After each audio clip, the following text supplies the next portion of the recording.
come what may, I'm headed down the right path. I feel so brave, my head held high and I'm showing class. Dreams ignited, every day I truly give my best. I'm thriving excitedly to be the very best version of myself. I'm so bold and I'm so brilliant. I feel amazing, I feel so resilient. I'm so bold and I'm so brilliant. Feel so amazing, I feel so resilient.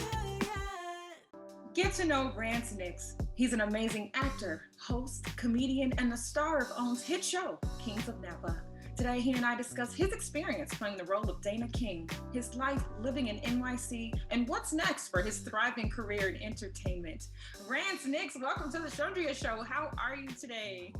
Hey, thank you for having me. I'm doing well. The sun is shining in New York City, and it is a beautiful spring day. So hopefully, spring is here for the foreseeable future. Fingers crossed. So. I wish it for you. Thank you. That East Coast weather is brutal sometimes. Those winters, just like here in Chicago. So I'm happy that you all are having some mild weather there. Grateful, very grateful. This Southern boy needs it and wants it. We're going to talk about that today. So welcome to the Chundria show. I'm glad that you are doing well. Tell me, what is a day in your life like as an actor, as a host, and a comedian? Day in the life of Rance Nix.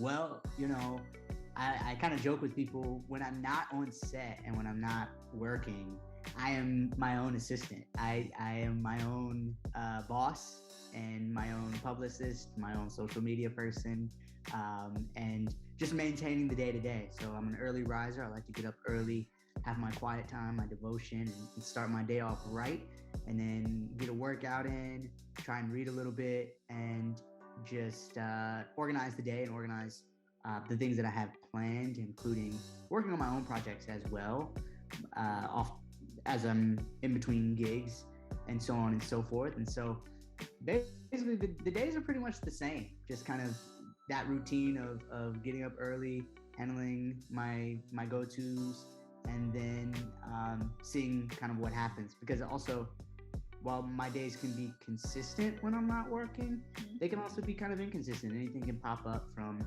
an interview like so, or an audition, or just a last minute something that I need to do or be a part of. So I try to keep my days as consistent as possible, just given the nature of the business.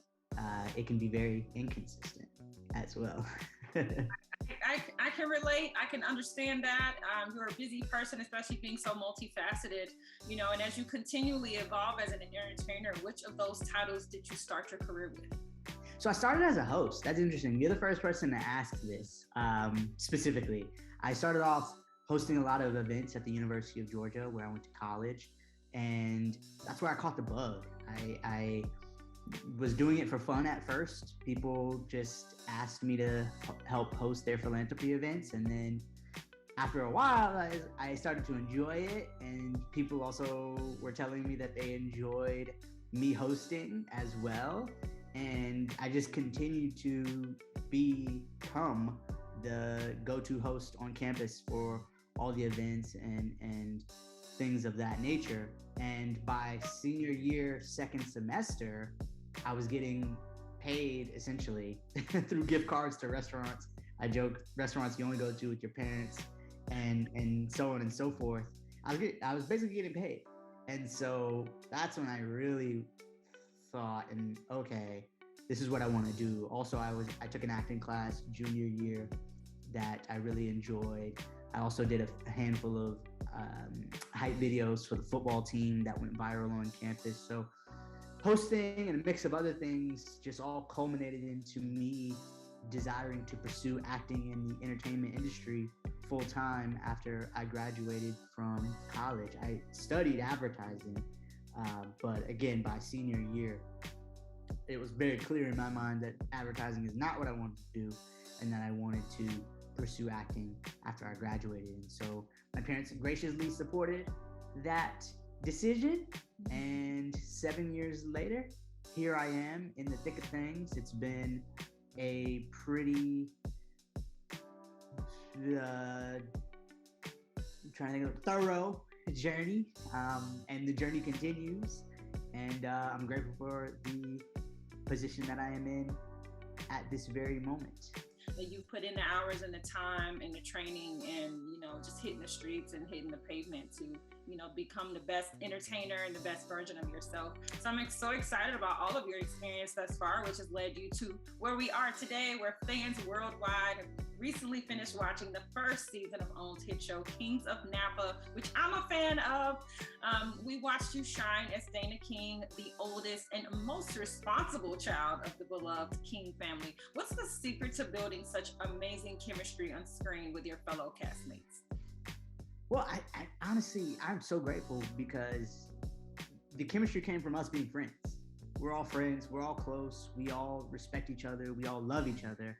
And having that chemistry of friendship first and the trust involved with true friendship, that's what created a chemistry on screen. Because on screen, when we got to set, we could play.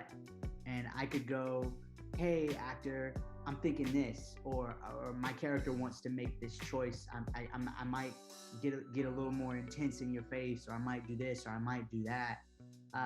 Because we had that level of friendship and that foundation set, there was a level of trust there that just lent itself to the chemistry on screen, where we could take chances and make fun choices that were just easy to make because we had that trust and we were able to just play and riff off of each other because we had friendship at the end of the day.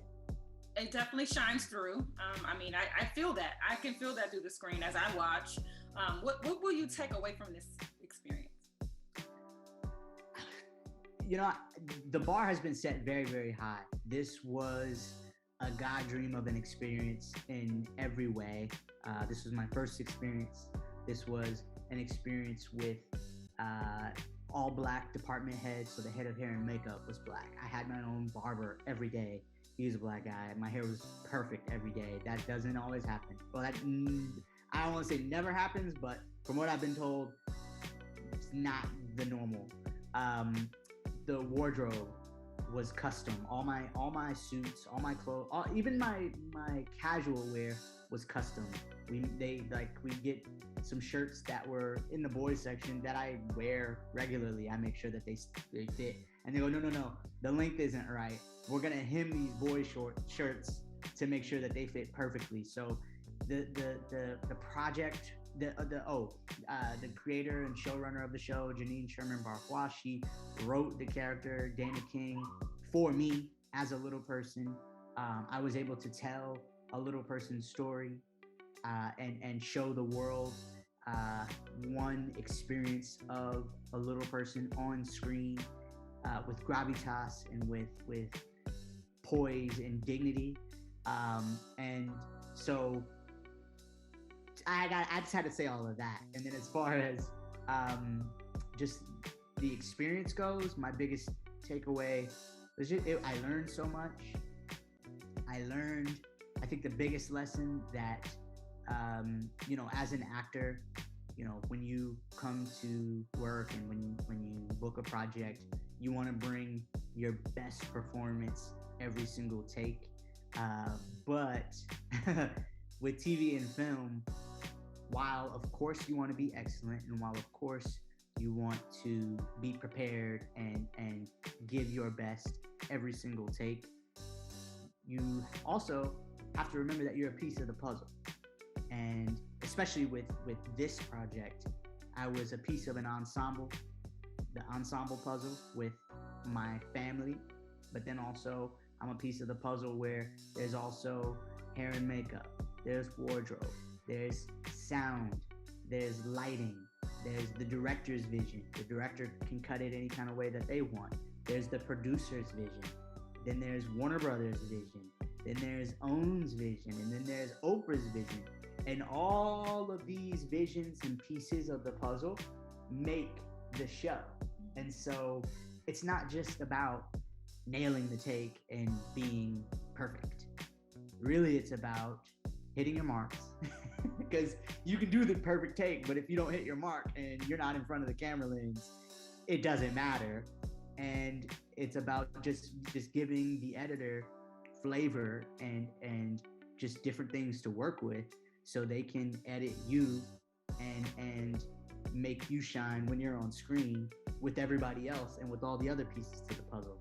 That, in a nutshell, was the biggest lesson that I learned. I was told this before I started, and sure enough, an acting teacher who was very correct. And I think moving forward, now that I've experienced it, I'm that much more confident, and I can't wait to potentially do season 2 of this show and other projects going forward, to keep that in mind. And because at the end of the day, it's kind of freeing. I can have more fun with it, and I can just know that, okay, cool. I can make the choices, have fun with the acting, and trust that there are a whole lot of other pieces involved and at play. So it doesn't always have to be perfect, and I don't have to carry all that pressure. Like, oh, if I don't nail it, then the whole scene is ruined. Because also, if you watch TV and film and pay close attention, more often than not, the camera's not on a single character for more than a couple seconds, maybe a little longer if it's a monologue. But if it's a conversation, the camera very rarely is on one shot of just me. It's on other people as well. I'm excited for you because this is your first series regular, right? It is. That is so exciting, and I'm glad that this was such a remarkable experience for you. I mean, for you to learn so much, but also bring the skill set that you've been developing all these years to set every day as well. I'm glad that they took care of you, made sure you were groomed well. You had the wardrobe was on point, which was, I mean, aligns well with your character. I'm curious though, I know, as I say, sometimes reality meets art. Do you and Dana King have any similar characteristics that you share? Was any of that really Rance in there? Did you bring yourself to set or in that character? In some ways, yes, and in some ways, no. So the similarities, we're both the eldest son, so I'm the oldest of 3 in the Nix household. We both believe that excellence is the great equalizer, and success can be the thing that can change the people's perceptions of how they see us. We both believing that, look good, feel good, perform great. I have a tailor myself. I make sure all of my clothes fit properly. Actually, I'm going to my tailor today after this. And so I love style. I love looking good. I love all of those things. So does Dana King. We both can eat. We both have a large appetite. We both also are into fitness and feeling our best as well. And we also have our struggles when it comes to people not perceiving us the way that we would like to be perceived, even though we do everything quote unquote correctly. We have the experience, we have the work ethic, we work with excellence, we come prepared, we check off all the boxes, and yet at times there are still people who will only perceive us for our physical stature. And also, to piggyback on that, that's also, I think, where we kind of separate, and that's where our differences lie. I think with Dana King is very much struggling with people not perceiving him the way that he wants to be perceived, and it affects his relationships because of the frustrations that come with that. For me, Rance Nix, personally, I have gratefully come to a point where, yeah, it's that's just how it's gonna be. People aren't gonna perceive me the way that I always want to be perceived, but I can't get lost in the sauce. I have to keep my faith and continue to trust God that the right people will see me for who I am, and let that be that. I mean, there was a time I'm very grateful because I think my time at UGA, this is an aside, but my time at UGA was kind of like a training ground for my time now in the entertainment industry and things of that nature, where, you know, I was that guy and I struggled with, I keep it a buck, women not seeing me the way that I wanted to be perceived. Like, I was that guy. I checked off all the boxes. I was more or less the man on campus, the man around town. I was the go-to host. Everybody liked me. Everybody liked me. Yet it's like, you know, when it came to girls, it's like, what the heck? Why aren't these women, why aren't they into me like they are everybody else? You know, and I got lost in the sauce at that time. And I was trying to kind of do what everybody else was doing, and that affected my friendships, and that affected some of my relationships with some of my closest people. And gratefully, lesson learned, and those friendships are still intact, and I'm very grateful. But, you know, with Danny King, as we see in the show, his bulldog nature and his frustrations and his acting out because of his frustrations really affects his relationships, and it affects how he views his family and his relationships as well, which hopefully he gets to learn from and explore in season 2. I'm looking forward to season 2. Like, I mean, I feel like every episode left cliffhangers. Yeah, which is funny. It's funny because watching it, I was surprised that I was able to enjoy it after acting in it, and I was nervous because it was my first gig. But it's funny watching it. I was able to watch it pretty much as a consumer. And you're right. Like, every episode, I was like, "What? That's crazy." Especially like the second. I forgot about that. Oh yeah, that was wild. The second half could have easily been like a season finale. Every episode after like episode 6 could have been. I mean, episode 5 could have easily been a season finale. Like 100%. That was, yeah. Even now, I think back or a friend, they were talking to me about the season finale, and I was like, oh yeah, that was pretty wild. That was crazy. Isn't it cool? Your friends are asking you about trying to get info. Yeah. I'm curious, is Rance Nix a connoisseur of good wine like Dana? No, I'm not. No? You know, but we did learn. We did learn about wine. We took a class. So yes and no. So no, I'm not in real life, but for the show I am. And we did learn. We took a wine class. Shout out to Galina. She was our wine teacher, and she really broke it down for us on how to drink wine, how to hold the glass, how to enjoy wine, why to enjoy wine. I remember I asked her, as the money man, you know, how long does it take to see not just revenue, but to see the black? And she was like, many years. It could take almost 10 years to actually see profit, because if you start from scratch, it takes a few years to get the soil ready, plant the vines, and just lay everything out. And then, you know, you have to get the grapes grown, harvest the grapes, and then those grapes have to sit in the barrels and age. And so it can take time for all that to get established, and then you have to go a few years to get the revenue off the ground, marketing, and so on and so forth, to start to see profit. So it's not a business for the faint of heart, which I thought was very interesting. I don't know I never really thought about it like that, but as the money man, as Dana King, that was one question that I had to ask, and I found that very interesting. That it's very much, I think owning vineyards is very much a wealthy sport, if you will. Mm-hmm. But it's not quick money. It's not a quick money investment.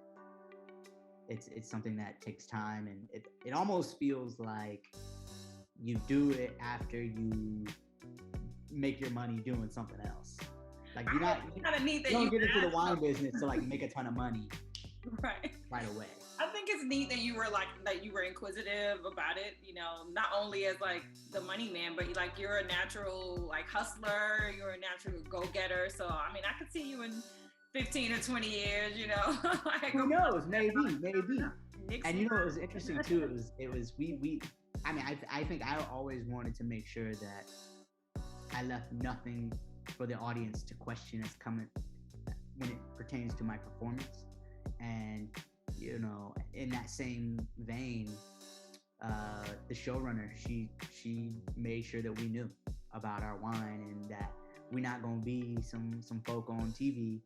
We're getting called out like, why are they doing that? Or that's not how you hold a wine glass, and not know about the wine, especially given that the King family is wealthy. We live this life. Yes, so you do. We need to know how to live this life.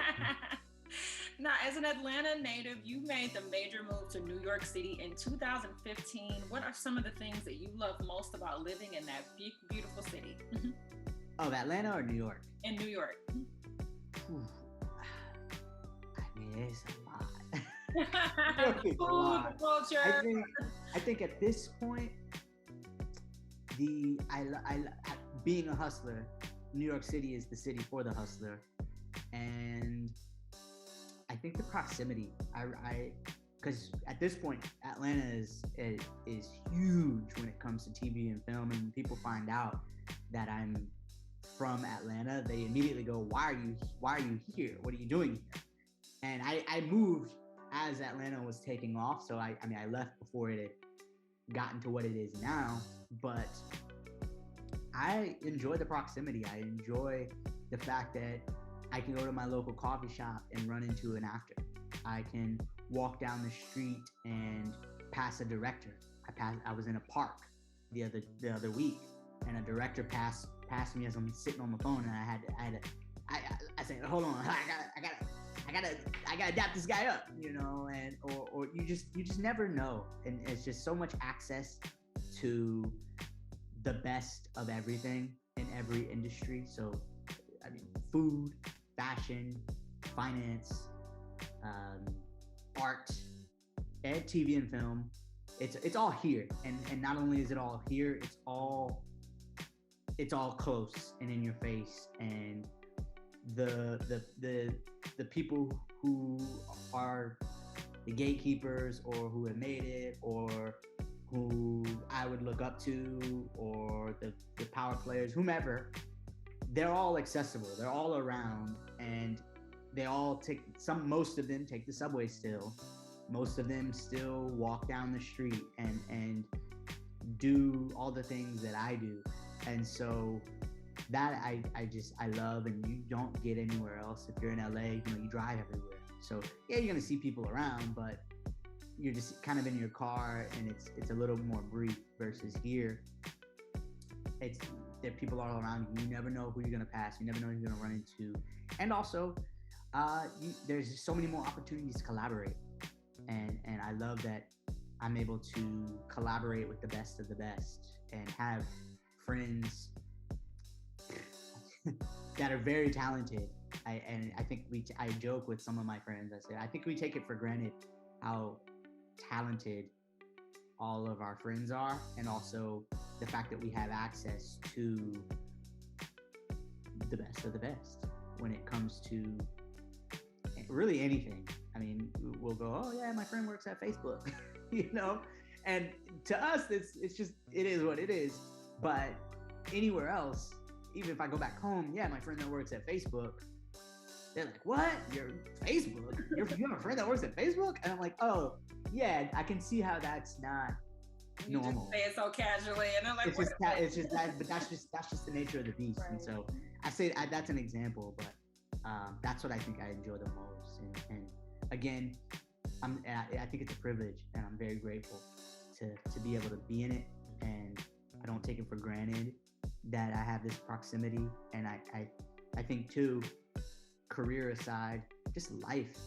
To be able to do life with so many different people in New York City, it has given me a greater empathy for other people that are not like me, and I think it's just greater perspective in New York City, and I'm very grateful for that.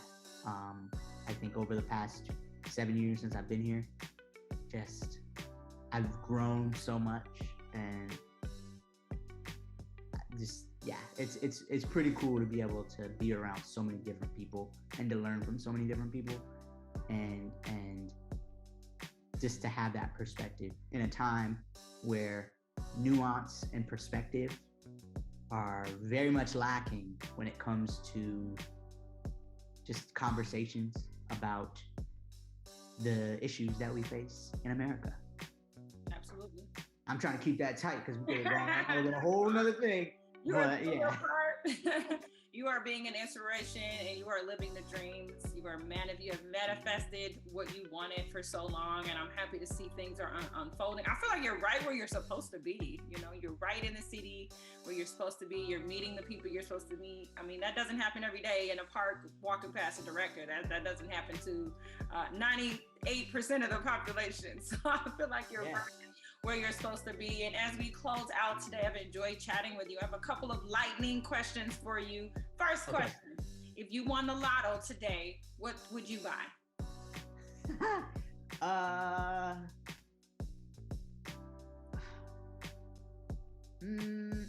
Stability.